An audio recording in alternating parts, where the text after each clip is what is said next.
I pledge allegiance to the flag Recording of the United stopped. States of America and to the republic for which it stands, Recording in one progress. nation, under God, indivisible, with liberty and justice for all. Thank you. You may be seated. Now call the roll. Commissioner President White. Present. Commissioner Vice President Webb. Present. Commissioner Allen Jordan. Present. Commissioner Andrews. Commissioner Andrews. Commissioner Douglas. Present. Commissioner Dr. Harris. Commissioner Dr. Harris. Commissioner Hembry. Commissioner Hembry. Commissioner Johnson. Commissioner Malone. Commissioner Malone. Also present, this evening we have Dr. Elizabeth Filipatos, Acting Superintendent, Mr. Cameron E. Cox, Chief Financial Officer, Board Secretary, Chief Carletta Jones, Chief of Human Resources, Chief Bashan L. Hill, Chief of Marketing Communications, Ms. Khalifa Shabazz, General Counsel, and Mr. Jeffrey A. Morton, Assistant Business Administrator. Madam President, we do have a quorum. I will read the welcome. Welcome to the public hearing and final adoption of the 26-27 budget meeting of the Plainfield Board of Education. Members hope that you will find this meeting interesting and informative. We thank you for taking the time out to attend. Please be advised that this and all meetings of the board are open to the media and public, consistent with the Open Public Meetings Act, and that the advance notice required therein have been provided to the Courier News on Thursday, April 9th, 2026, to be advertised on April 10th, 2026, and also provided to the Plainfield Public Schools District website, the Plainfield City Clerk, Police Department, and Plainfield Public Libraries for posting. Madam President. Thank you very much. Thank you all for being here this evening for our public hearing and final adoption of the 2026-2027 budget for the school year. We appreciate your participation and engagement in our meeting this evening. Those of you here with us in person and those of you who may be with us virtually, I do not have President's remarks for this evening. We do have recognition and a proclamation for our Plainfield High School cheerleaders that we're going to present shortly, but I did want to acknowledge our school bus drivers, as today, April 28th, 2026, is School Bus Drivers Day. So I wanted to acknowledge our school bus drivers because they are an intricate part of our school environment and what we do in Plainfield Public Schools as they transport our students to and from home and school and back and forth to school and district and athletic events. So we truly appreciate them and all that they do. Again, please give them a round of applause.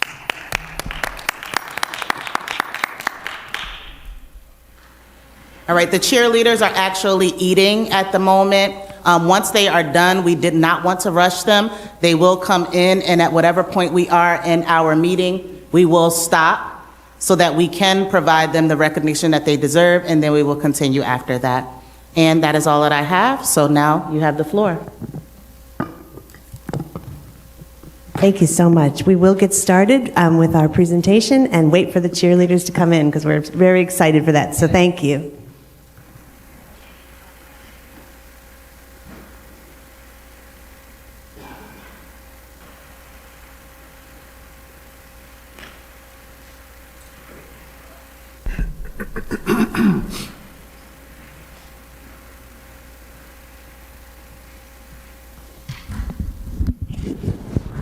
Okay, good evening, everybody. Good evening. Just before we get started, I wanted to give you a quick update. We've been talking about our town hall for Phones Down, Minds Up, and we didn't realize that this Thursday is the State of the City, so we did change the date. So instead of it being this Thursday, we are moving to next Thursday. So that's just a quick update, and then we'll get started. Welcome to the final phrase, the final moment of the, you got the clicker? Yeah, of the budget hearing. And I just want to, before we get started, I want to give a huge shout out to our business office. They have worked tirelessly and phenomenally, and it's not easy what you guys did, and we see you, and we thank you, and we appreciate you. You can see this. Thank you, Dr. Filipatos. We're going to accept that thanks and recognize it. Yeah. You You did an amazing job, and it's not easy, and I don't ever want to underestimate all that work. This path that we started in December has been up and down, and today marks the final hearing adoption. So some of this presentation looks like it's a little bit of review, but what we're doing is updating you with the exact information that was submitted to the county on behalf of the Plainfield Public Schools. So the little green check in the corner means that we are submitted. And yes, just to explain that, Dr. Filipatos, thank you for that. We often hear about the board giving the authority or approving the tentative hearing. So it's an actual step in the process. When the board took action at our tentative hearing in the month of March, it allowed us to submit our budget as it stood to the county for review on behalf of the NJDOE for proper alignment, proper structure, following guidelines, ensuring that NJDOE priorities have allocated monies to address those priorities as the NJDOE dictates. And this is just literally a screenshot from my account there for the New Jersey DOE budget software. And as you can see, the ECBO is the Executive County Business Official, completed his review and approval on April 15th, and at which time the ECS, which is the Executive County Superintendent, completed his review and approval on the 16th and notified the district on the 17th, and hence we went forward with the full advertisement where we have to put the entire budget line by line in the newspaper, and that was completed the next week. Thank you. And, I just wanted to remind everybody what this budget represents. It represents our commitment to keeping class sizes where they are, no increases, full access to materials and supplies, continued coaching for new teachers, and we're protecting our academic intervention services, our after-school services, and our mental health programs. And I actually pulled out a few slides on it, so I will be brief, but I just wanted to point out that we know that one-on-one instruction works, and we know that our interventionists, their hard work with our students is really paying off. So we are protecting all of our interventions, all of our intervening services to also maintain, academic excellence. We are moving all of our after-school programs, as you will point out later, to our grants so that we can make sure all of our after-school programs, as they are running this year, will be running in the same way next year. And we're even expanding them. We want to really connect with our students even more effectively using Parent Square, Student Square, and getting more and more students out for these after-school programs. We, had to do some shifting of our resources, of our human resources, that is, our most important resource, our employees, our staff, our family members that work in the Plainfield Public Schools. So we made sure to align them to be in the best position to serve our students. And of course, student services, counseling, and our social work, our special education, our nurses, are all wrap around our students, and we have protected that completely. Okay. And so as Dr. Filipatos alluded to, this is the slide for our enrollment trends.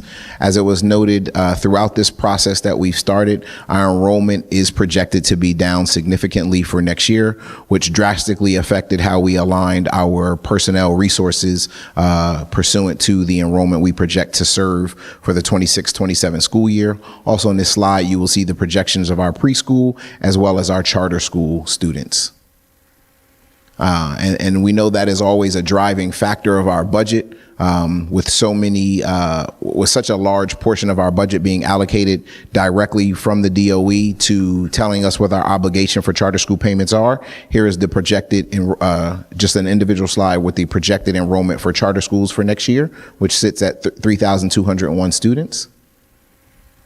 Yeah, and this slide is what the slide we showed in our initial presentation, and some people found it a little bit confusing, so we wanted to revisit it on exactly what it looks like. This is the funding that we are required to pay to all charter schools, and this funding is not optional. We put it out in a lot of different ways on this slide, but we also pulled the exact information for you. And right before we go to that, I just want to just highlight that $3.46 million increase directly driven by NJDOE obligations to the district. And this is literally from our notification site that filters into our budget, coming straight from the DOE, that tells you based upon your projected enrollment, 3201, your payout for each charter school, and the subsequent total payment that sits at a little under $70,800,000.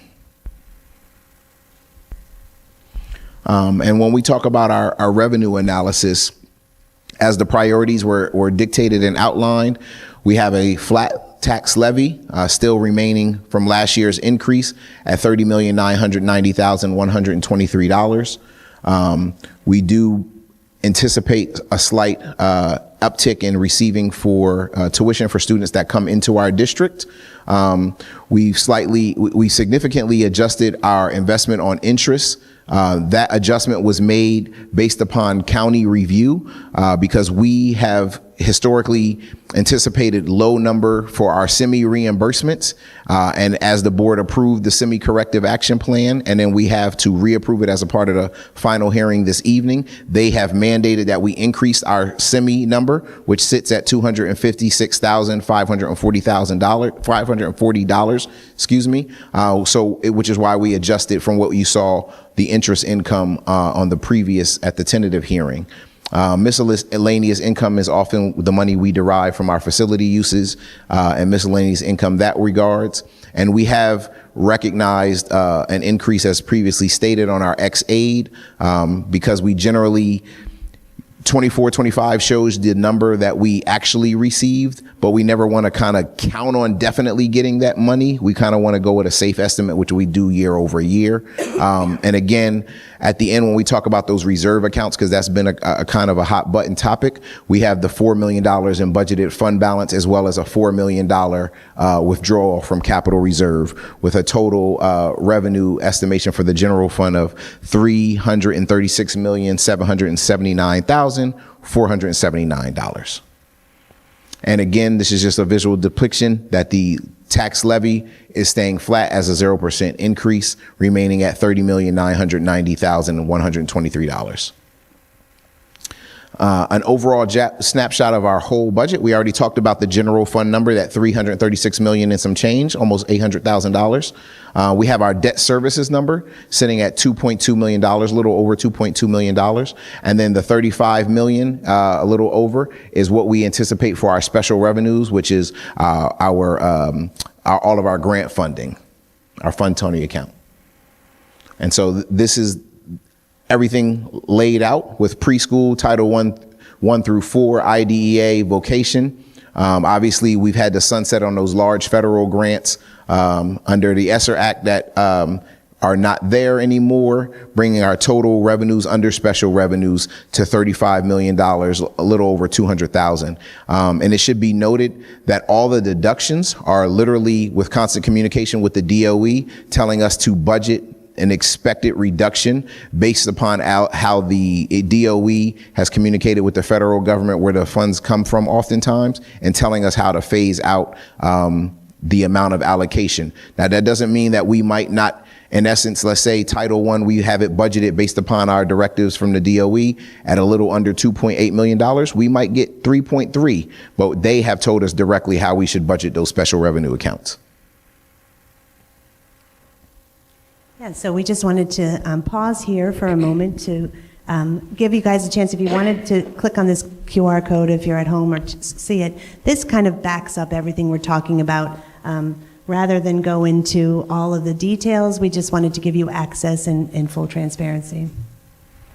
And as we did during the tentative hearing, the tentative presentation, we want to take this time out, say it for another 10, 15 seconds for those watching at home and those that may be sitting here in person if they want to scan that QR code, and then just clearly articulate those key drivers for our budget. Again, our significant decrease in student enrollment, rising charter school payments. Again, that payment comes directly from the DOE. That's not something we kind of adjust on our own. Rising healthcare costs. That has been something that has been discussed across the board, not only in Plainfield, not only in Union County.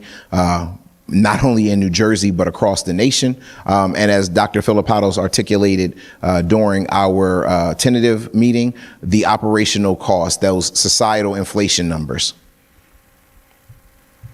And so the largest part of our budget is always our salary and benefits.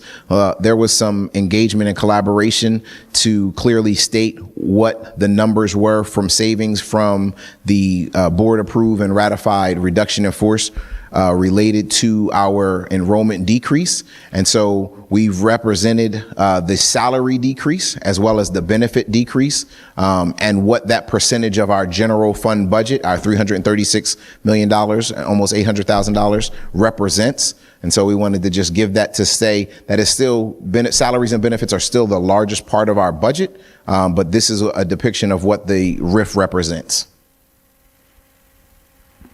And we just wanted to reiterate that the primary focus of the RIF was to reduce positions that were not touching students. In our central office, you can see this the most, we had a total reduction for administration at,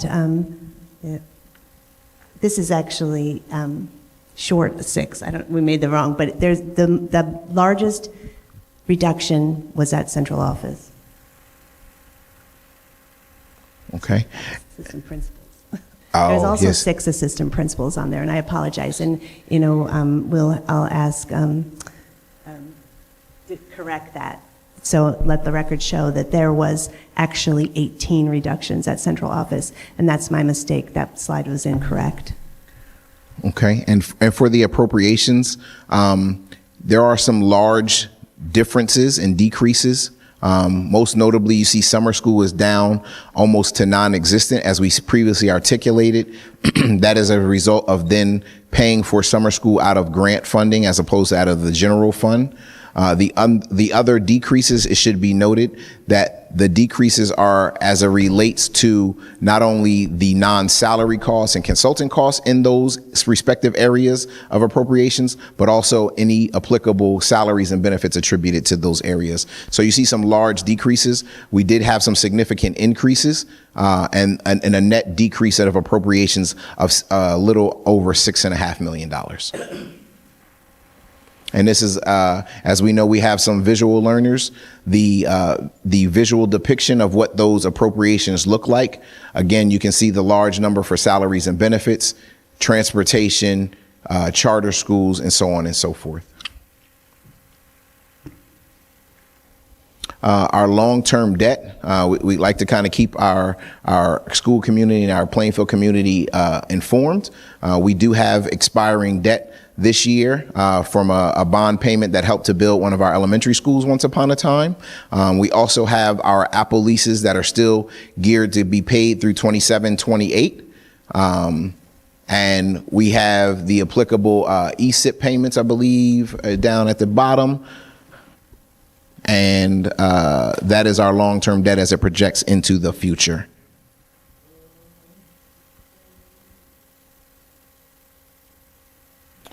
And so there, would you like me to say this part of you?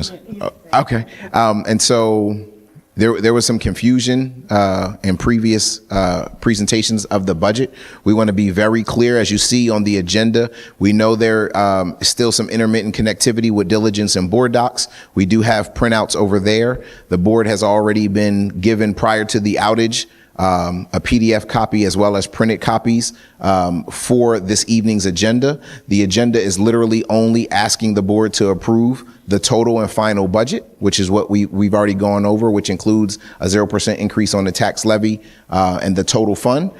The related travel expenses, which is mandated by the NJDOE to say how much have you allocated for travel in your budget that is upcoming. The withdrawal from capital reserve of $4 million. And as I alluded to previously, the semi-corrective action plan, as it was previously approved in a previous meeting, we have to bring all those resolutions again as a part of the final approval tonight, should the board so ratify the final budget. Thank you both for your presentation, thank you for your time and your effort, all of the time and effort that you've poured into this budget process and the true collaboration with the entire cabinet, as well as our board commissioners. We truly appreciate the time and effort you've put in. And now I'll entertain questions from our commissioners. Do we have any questions from board commissioners at this time? I mean, we've gone over this a million times, I understand. So if you don't have questions, it's fine, but I'm giving you an opportunity to ask now.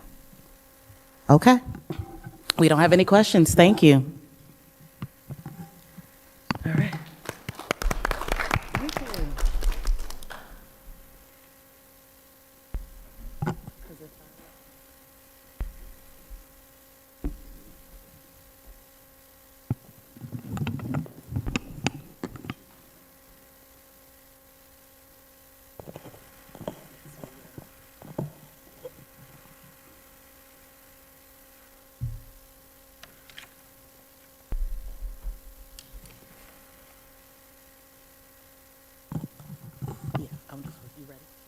Okay.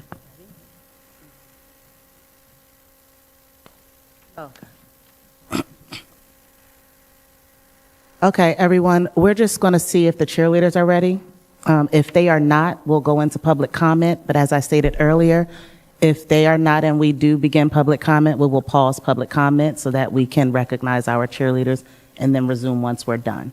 So give us a moment while we check to see if they're ready, because we'll have them come in right now, if they are.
We're on there.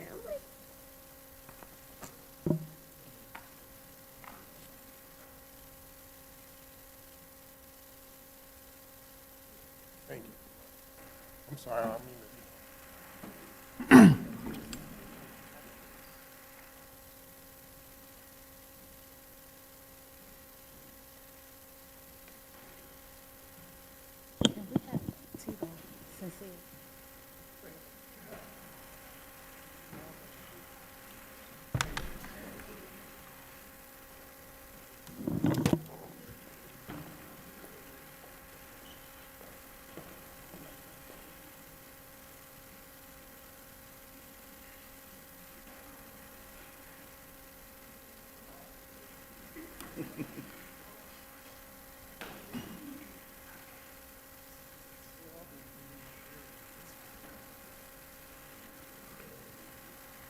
What's up? How you doing?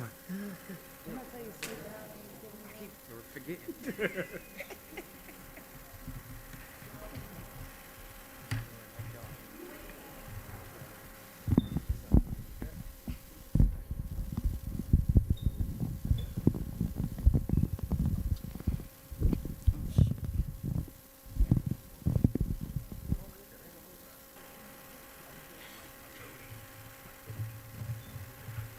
We could get him another one. Yeah. He could have another one. Is this mic on? Hello? Oh, yeah. Is everybody in here? All right, good evening, everybody. Cheerleaders. Good evening, ladies and gentlemen. Good evening, parents. And good evening to our awesome coaches. So tonight we wanted to honor you. We really wanted to honor you literally immediately after your competition because you all are awesome.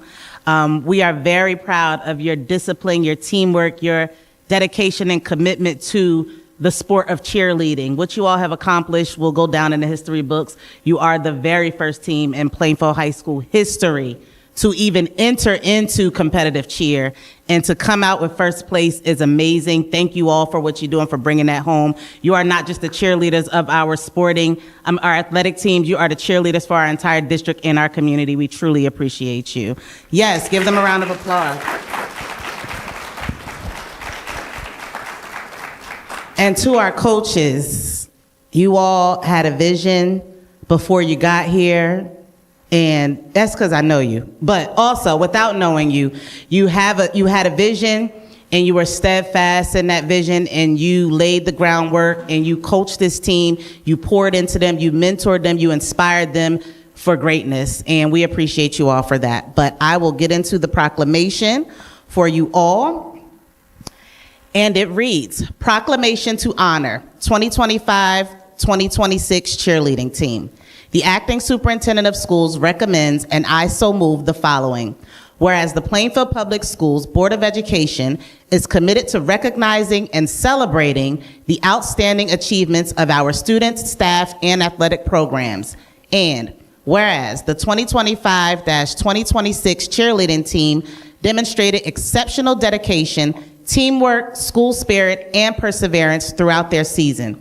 And whereas the team proudly represented Plainfield Public Schools at the Impact Cheer and Dance Competition, the Super Season Send-Off, held on April 11th, 2026 at the Robert Wood Johnson Barnabas Arena in Toms River, New Jersey.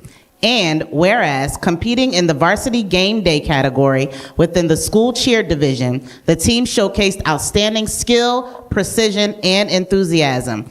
And whereas the team earned first place in their division, competing against two other schools, marking a significant accomplishment and a testament to their hard work and commitment.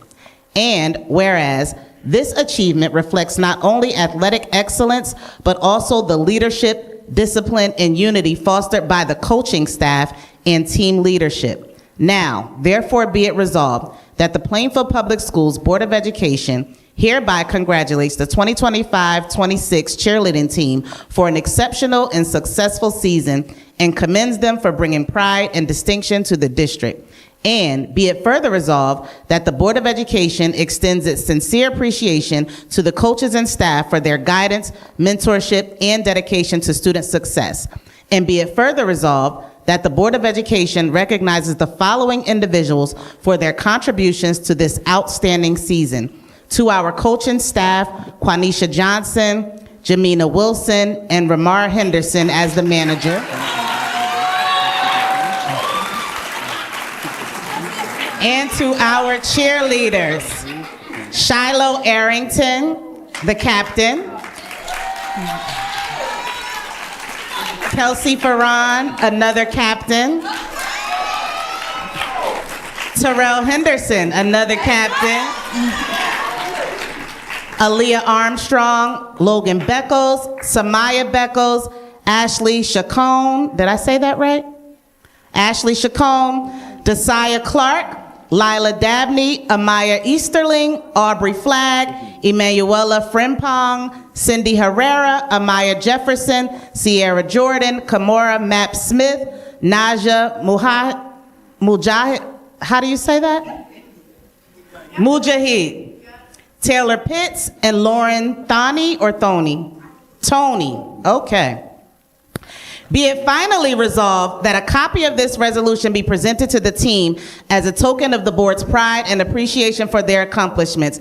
There are copies framed, 3 copies for your coaches. There are also copies for each one of you and your family so that you guys can take home. Thank you very much for your dedication and commitment. We appreciate you all. And we'll now invite you guys up to receive your proclamation. Coaches, cheerleaders, come on up and join us, please.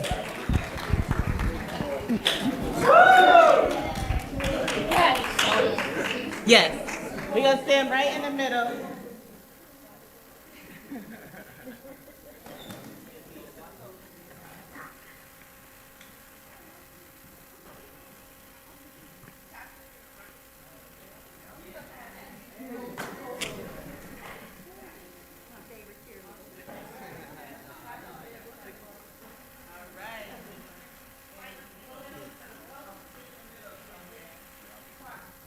I'm gonna sit on that side. So.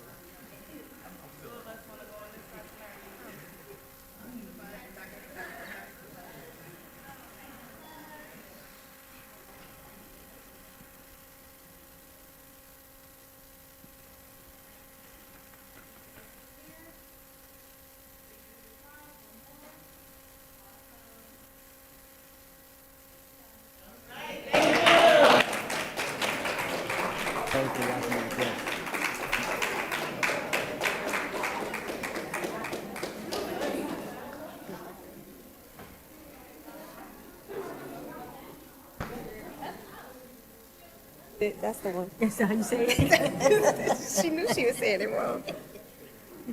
Sound like me. Yep. Mm-hmm. Close enough. Right. She was cracking up laughing. I know. That was funny. Stood.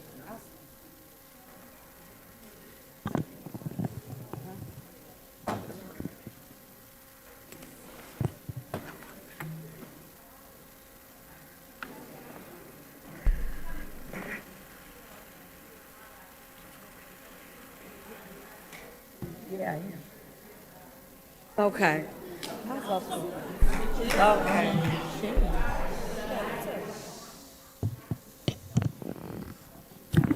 All right. And now I will entertain a motion to go into public comment. Motion to open public comment. Second. It's been properly moved by Commissioner Vice President Webb and seconded by Commissioner Douglas that the board now go into public comment at this time. You heard the motion. Are you ready for the question? There being none, all in favor? Aye. All opposed have the same right. I'll read the disclosure. At business meetings, a 30-minute period will be provided for public comment following committee reports. During this time, members of the public may raise questions or express concerns related to district matters. All members of the public will be asked to present their questions or comments before any response is given. A response is not required, nor will the board engage in back and forth dialogue with any members of the public. Responses, if provided, may come from the board president, superintendent, or designee. Members of the public are encouraged to submit additional questions or comments to the superintendent or board leadership ahead of or following respective meetings for review and follow-up. Members of the public may address the board once per meeting for a maximum period of 30 minutes as measured by the clock. No extensions will be granted. Time is not transferable from one individual to another. Public comment is now open. All right, public comment is now open. We will start with our attendees here, present and in person. If we have anybody that would like to come to the mic to speak at this time, please do so.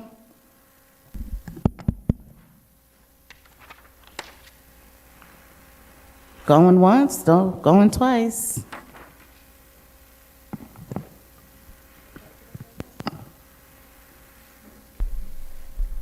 Hello, my name is Robbie Campbell Assad. I live at 1302 Marlborough Avenue, and I'm a plow. Good evening. Good evening, commissioners. I want to start by acknowledging the board's commitment to education.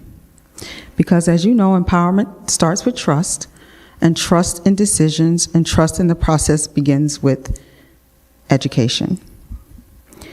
I reviewed the budget document presented in the recent audit findings, and I want to raise a concern in that spirit, not as criticism, but as a request for clarity and accountability. First, in the budget document itself, I think I have a copy of it. This one, several of the percentage change calculations appear to be incorrect. This may seem minor, but it's not, because those percentages are what help the board and the public understand what is actually happening in the budget. When those numbers are not accurate, it becomes difficult to rely on the narrative being presented, especially when decisions are being made that impact classrooms. Second, when I review the audit findings, there are specific issues that are directly related to financial processes. The audit found instances where purchase orders were not approved prior to goods or services being received. It also found that financial transactions were incorrectly recorded and misbudgeted, and that millions of dollars in federal funds were recorded in the wrong fund instead of the appropriate one. These are not small technical issues. These are process and control concerns. So when we connect all of this, a budget document with incorrect calculations, audit findings showing issues with financial recordings and controls, and at the same time, our teaching positions are being reduced, it raises a very important question. Are decisions being made based on fully accurate and reliable data? We are being told that you're right-sizing the budget and maintaining stability without increasing taxes, which I'm okay with, if that's what we find. But if the underlying data and processes are not fully sound, then the decisions built on them need to be revisited with clarity. So tonight I'm asking for three things: correction, a revised budget document with verified and accurate calculations; transparency, a clear explanation of the audit findings and how they are being addressed or corrected; confidence in the process, assurance that financial controls, especially around purchasing and fund accounting, are being consistently followed. Because if we're truly committed to empowerment through education, then our financial practices must reflect that same standard. That means the numbers must be right, the processes must be sound, and the decisions must be clear. So I share this because I believe, just like you all do in this district, and in getting what is right for our students. Thank you so much for your time. Thank you for your time. Do we have anybody else that would like to come up for public comment at this time?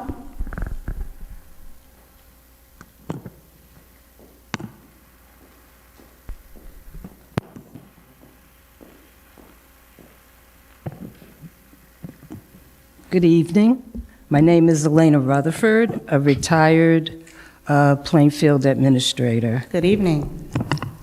I was part of the team that built and sustained a high-quality early childhood program, recognized by DOE as one of the best and often referred to as the diamond of the district. Through that work, I saw firsthand the critical role instructional coaches play in ensuring strong classroom instruction. Our success would not have been possible without skilled coaches who supported teachers and drove continuous improvement. For that reason, I'm deeply concerned about the reduction in coaches across the district. I believe multilingual coaches have been reduced from 9 to 5, other coaches from 19 to 10, and in early childhood, we're left with 4 coaches at a time when a new preschool curriculum is being implemented. It's troubling to see minimal training provided and also reducing the very supports teachers need, especially given the number of new teachers. I'd like to understand how decisions were made regarding which coaches remain, which were assigned or dismissed. What objective, unbiased process guided these decisions? It raises serious concerns when individuals with significantly more experience are moved or dismissed while others are maintained. Excuse me.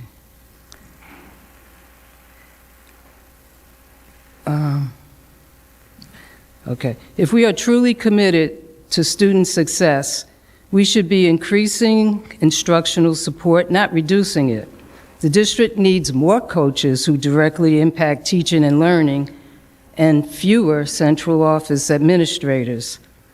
I'm also concerned about the district's direction regarding early childhood enrollment and its impact on the budget. We lost funding for 16 classrooms, approximately 230 students. It appears the administration is placing greater emphasis on removing a small number of children who may not reside in Plainfield, while hundreds of eligible children remain unenrolled. Many of our families come from cultures where 3 and 4 children do not traditionally attend school. That reality requires outreach and engagement, not contraction. We know the profound impact that high-quality early childhood education has on Mrs. Rutherford, long-term that is your time. student outcomes. Okay. Thank you. Thank you. Do we have anybody else in the public present in person that would like to speak before the board for public comment? Nick, who do we have online? All right, seeing none and hearing none, I'd like to entertain a motion to close public comment at this time. Excuse me? Okay, she can speak.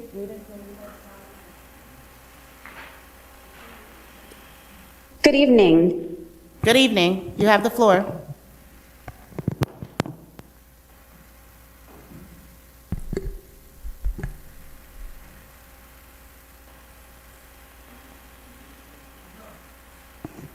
Is she still there? Hello, can you all hear me? Yes, we hear you now. You have the floor. Thank you so much. Laura Miranda Brown, parent and Plainfield resident. I just want to ask the board for a little bit of clarity. You have heard from constituents week after week asking for clarity, asking for the thought process and the rationale behind the decisions that are taking place, and we have yet to hear that.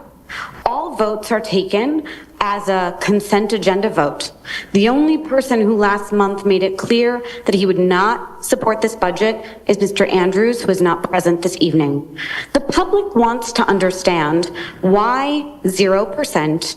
Everybody likes their taxes to stay the same. Everyone ideally wants their taxes to get lower. I get that. But not at the whims, or not at the loss of student services. We've clearly we are losing talented coaches. We are losing talented aides. We are losing staff who are day-to-day educators and caregivers for our most precious resource, our children.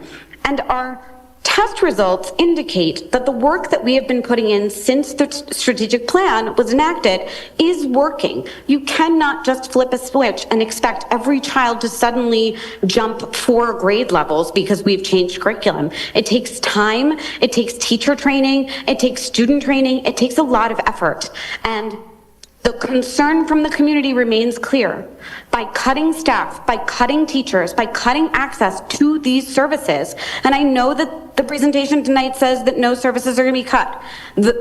There is no proof of that has been presented to the public, and no real deliberation or discussion that has taken place in the public forum. That is a problem, and we are just asking that you all have those conversations in public. That is what is allowed, and that is what is supposed to be happening.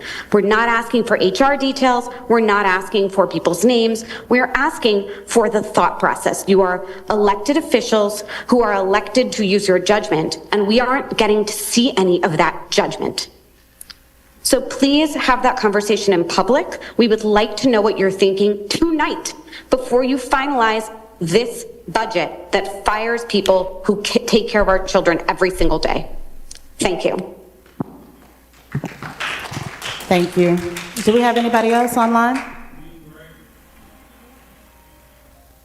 You can put them through. Hi, good evening. You have the Can you hear floor. Yes, you have the floor.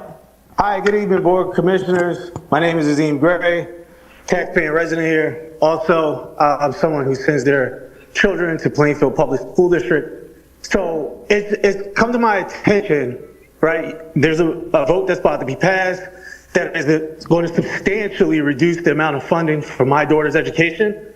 And as a taxpaying resident, I want to make sure that every single board member because I have to go through an address verification process, I want to make sure every single board member that is voting on a budget actually lives here. So I want to make sure that the board council can hear me clearly. Please do an address verification for everyone, because it is my understanding, it has come to my attention that individuals who occupy the Board of Education do not live in Plainfield And in fact, they are income restricted based off the place that they live in, and there's no reported lease information that identifies this person living in Plainfield.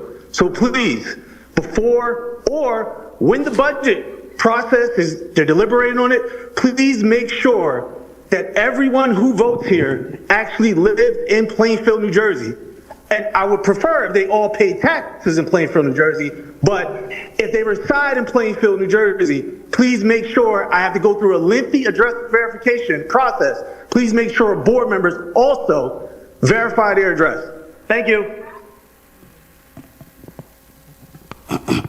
All right, do we have anybody else online? Okay, I'll now entertain a motion to close public comment. I'll now entertain a motion to close public comment. Do we have a second? Second. Been properly moved by Commissioner Malone and seconded by Commissioner Allen Jordan that the board now close public comment at this time. You've heard the motion. Are you ready for the question? None, all in favor? Aye. All opposed have the same right? Thank you, Mr. Cox. And now, before we move on and go into executive session, I would like for Dr. Filipatos and Mr. Cox to speak to the facts and the facts only. The fact that the right-sizing exercise that we did as a result to our decrease in enrollment and how that impacted and affected the staff members that it did, which included our teachers and the coaches that are being referenced tonight. I want you all to speak to the fact that regardless of what the budget was, as a result of the decrease, why it was necessary to do that and how we had to do that.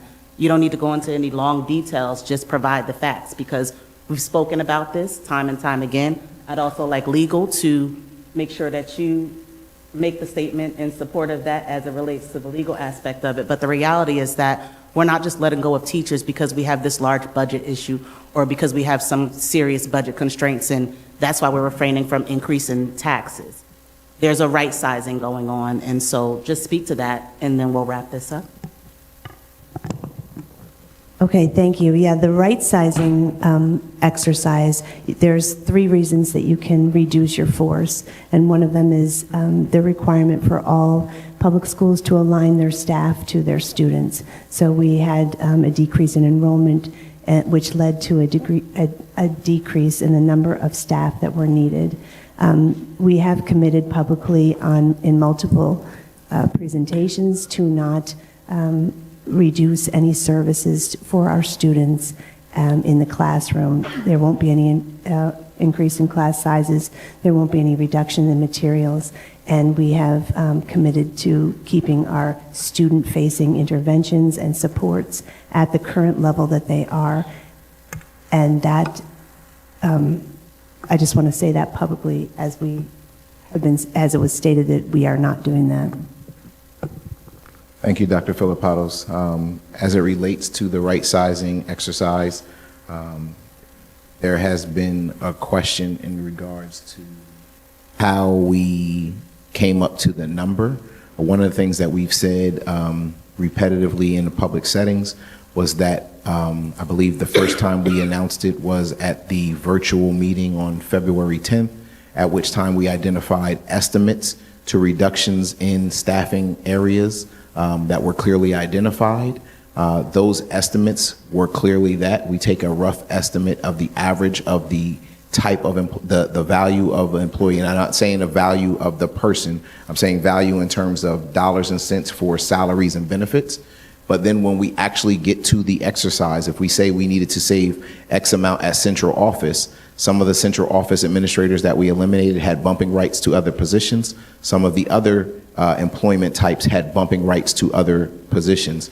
So we knew we had a total amount, and everybody's health benefits cost something different. And so if we thought we would eliminate a certain type of employee that had a benefit package of roughly $25,000 and they made roughly $85,000, when we went to go remove that employee through the right sizing exercise, if they made $78,000 and their benefit package had been waived, we have additional cuts that we need to make. And that is subsequent to, again, the bumping rights for those that had tenure in other positions, and as well as the actual dollars and cents cost on the position control roster and is with the benefit census. Now, one more question.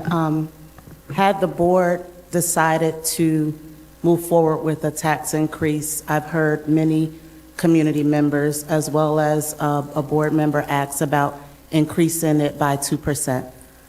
Would the funds that we would have recouped by increasing the tax levy by 2% be enough to sustain all of the teachers that that were affected? And I know that they were going to be affected regardless, so the tax increase was not going to save the staff members that were affected. But if that was the case, would that amount be enough to sustain those teachers in the district or the coaches or any of those staff members or all of them? So I'll answer that question, Madam President, but I do want to re-highlight what Dr. Filipatos has said. You're not allowed to have people that do not have, let's specifically speak about teachers. You're not allowed to maintain teachers that have no students to teach. And with that said, the RIF exercise that was highlighted, what the actual reduction was, totaled $9,540,182. Had the board elected to go with a 2% tax levy increase, that represents slightly over $619,000. So we would have had to raise taxes, doing a quick math, but we would have had to raise taxes significantly more than 2% to come up with that $9.5 million. Thank you very much. General Counsel.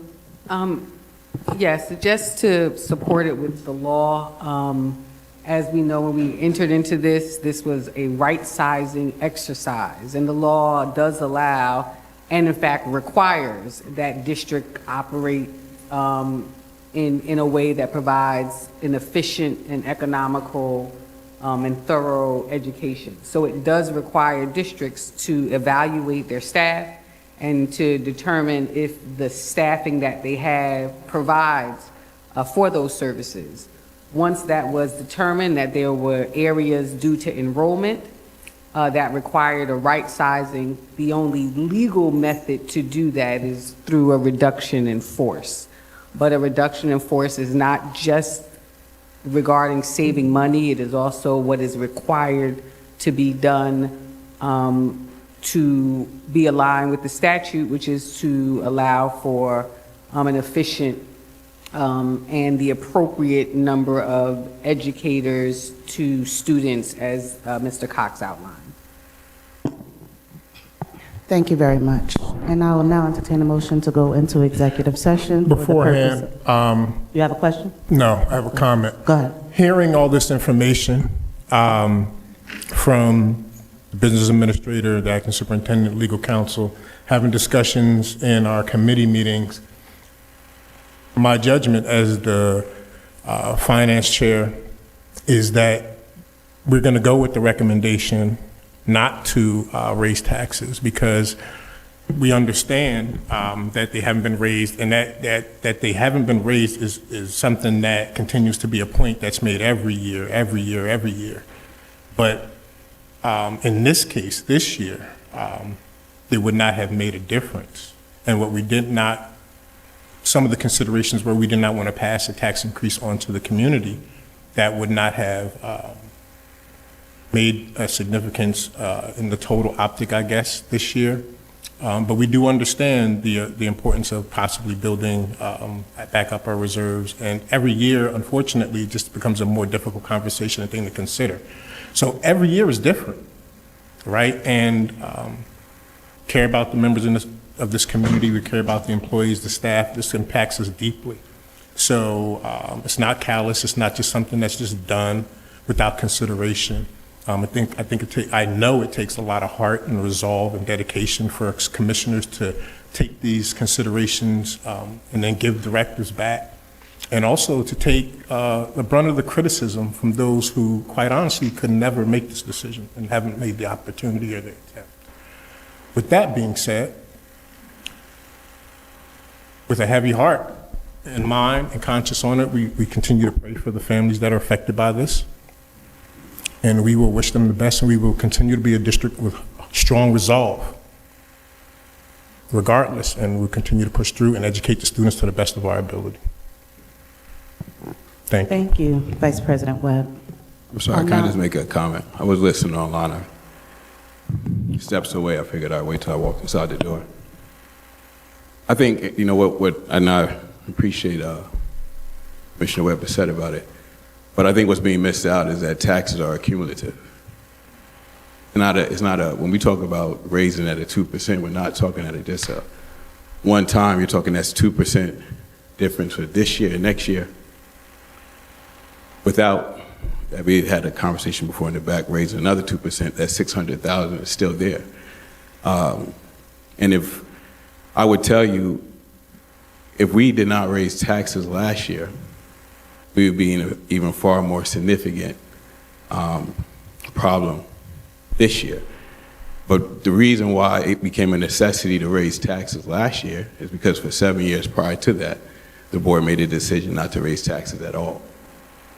So part of that responsibility, I find it continue to struggle with the idea that we all, adults, are living with the fact that our food costs are going up, our electricity costs are going up, the cost of our health care individually is going up. And all that said and done, we're suggesting that we're not willing as a community to pay a marginal increase when it comes to educating children. It just doesn't sit right, nor does it make sense with me. I don't at all believe, like you said, it closes all the issues. Fully recognize that we have a lower enrollment, and so I respect the fact that there's going to be some cuts and adjustments that have to be made, but still struggle to understand, like some members of the public I heard say, like how the cuts that we're making, for instance, the decision to remove executive directors, to reduce coaches in particular areas is not going to affect services. Again, as an administrator in the building, I recognize, or without a assistant principal, recognize the value of assistant principals, recognizing that number is going to change, but we have large populations in which we're saying we're not going to have an assistant principal there. There's no disciplinarian there. You're reducing the coaches, possible TAs. And again, I think what I want to drive home to the public is that, you know, what you won't hear people say is that there's a number suggested to how many students that you have. Because you can't. There's districts that have 11 to 1. And they're not being told to cut the number of students they have because it's a public school. And so when we look at our community, we have to recognize that what sits inside a classroom is not a homogeneous group of students, similar backgrounds. We're talking about students who require different levels of services, different levels of supports. And so a 1 to 24, 1 to 23, 22 ratio might not be what's best effective for those students as they go through those different levels. Again, I apologize for rushing in late. Thought it was important to join. I just wanted to make sure I left my comment about it. All right, thank you for that, Commissioner Andrews. I'll now entertain a motion to go into executive session. Motion to go into executive session? Do we have a second? Second. It's been properly moved by Commissioner Vice President Webb and seconded by Commissioner Douglas that the board now will retire into executive session. You've heard the motion. Are you ready for the question? There being none, all in favor? Aye. All opposed have the same right. Motion carried. The board anticipates. The board anticipates 30 minutes. Recording stopped.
I want to advise you that the board has asked for an additional 5 to 10 minutes to finish the deliberation.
To order.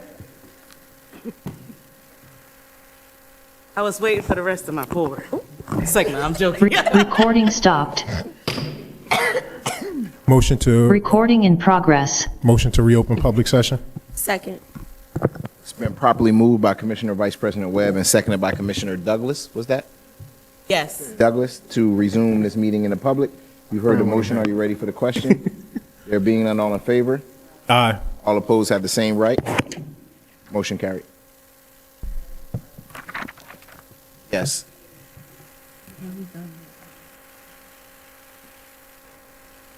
Walk on item? Yes, General Counsel is prepared to read that. The walk-on item is entitled Resolution Authorizing Specialized ESY Transportation with Parent Accompaniment. Whereas the Plainfield Board of Education is required under the Individuals with Disabilities Education Act, 20 U.S.C. 1400, and NJAC 6A:14, to provide a free, appropriate public education, including transportation as a related service where necessary. And whereas the board has determined that a special education student requires extended school year transportation with a parent accompanying the student in order to safely access the program. Now therefore, be it resolved that 1, the board hereby approves a transportation arrangement for the ESY student that includes parent accompaniment to and from the program, including return transportation for the parent and student as needed. This approval shall remain in effect through June 30, 2026, and may extend through the ESY summer period through September 2026, subject to continued administrative determination of need.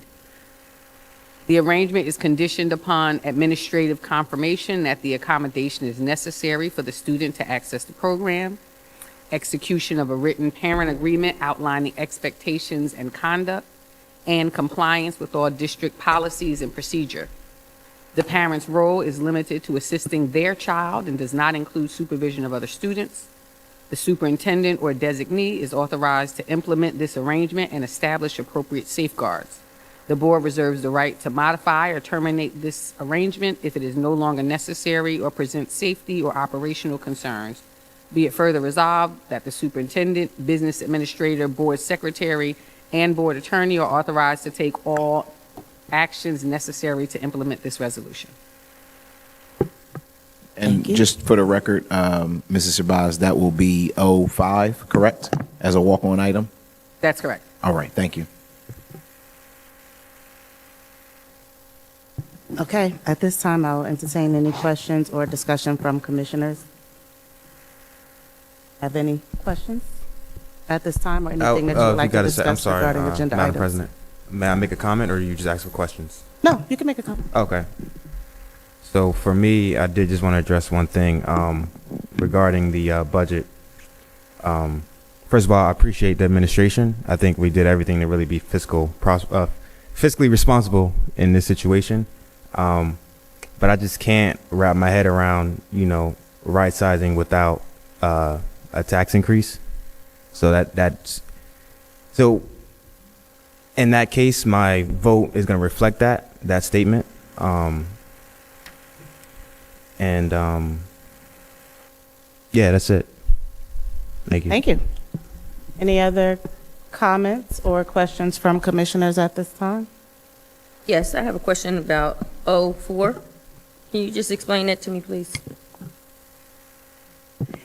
The semi-Medicaid initiative is a requirement of the federal and state government that we charge Medicaid for specific services that students receive during the school day that can be considered under Medicaid services. So it's something that we have been doing for the past 25 years, I think.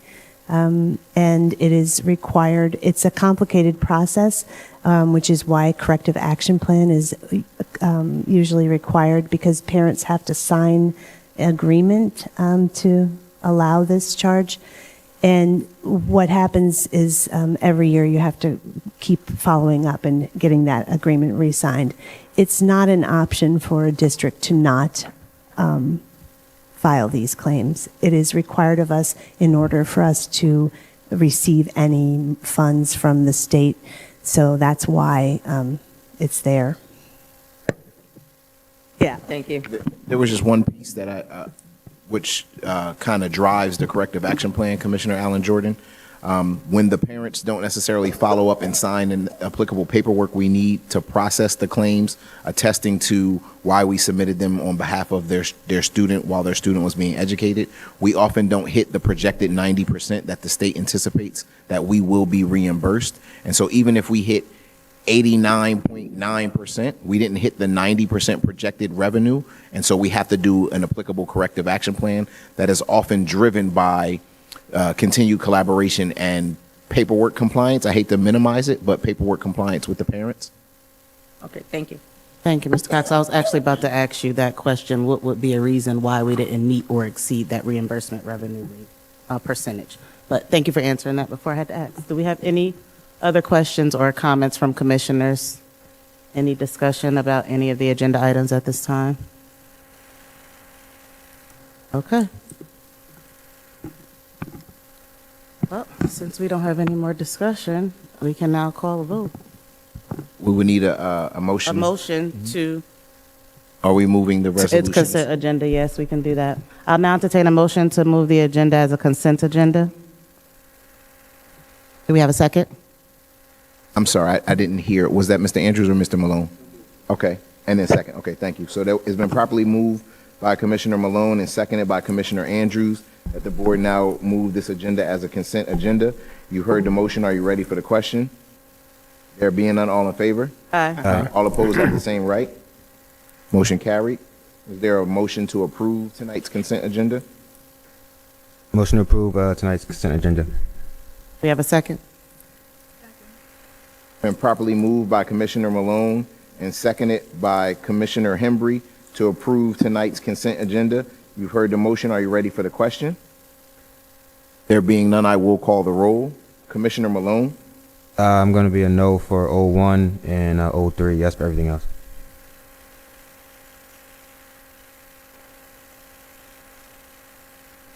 Commissioner Hembry? Commissioner Johnson? Yes. Commissioner Douglas?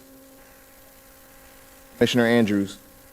No on 01, 03, yes, everything else. Commissioner Allen Jordan? Yes.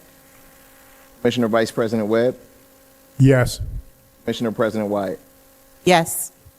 Madam President, with the noted noes, all agenda items pass. Thank you very much. I will now entertain a motion to adjourn this meeting. Motion adjourned. Do we have a second? Been properly moved by Commissioner Malone and seconded by a host of commissioners to now adjourn this meeting in the public. You've heard the motion. Are you ready for the question? There being none, all in favor? Aye. All opposed have the same right. Motion carried. Meeting adjourned at 8:36 p.m. Can we get a... 8:36. Oh, but young Jason come on today because Taco is on. You know that's it. Yeah, I'm going.